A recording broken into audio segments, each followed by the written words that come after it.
మొదటి వారంలో కేసీఆర్ హరీష్ కు నోటీసులు.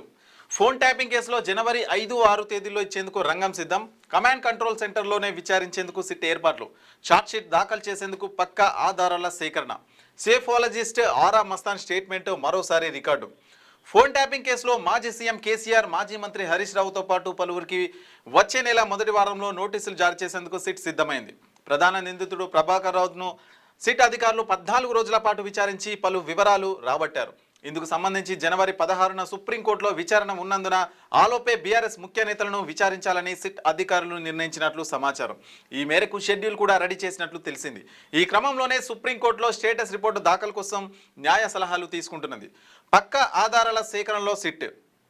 న్యాయ విచారణలో కేసు వీగిపోకుండా సిట్ అధికారులు పక్క ఆధారాలు సేకరిస్తున్నారు. ఇందులో భాగంగా గతంలో బాధితుల నుంచి రికార్డు చేసిన స్టేట్మెంట్లను పరిశీలిస్తున్నారు అని చెప్పేసి మనకు కనిపిస్తుంది. మొదటి వారంలో అంటే జనవరి మొదటి వారంలో కేసీఆర్కు, హరీష్ రావుకు సిట్ను నోటీసులు జారీ చేసి విచారించే అవకాశం ఉందంట. కమాండ్ కంట్రోల్ ఏదైతే ఉందో అక్కడ సజ్జనార్ నేతృత్వంలో ఇదంతా జరిగే అవకాశం కూడా కనిపిస్తుందంట.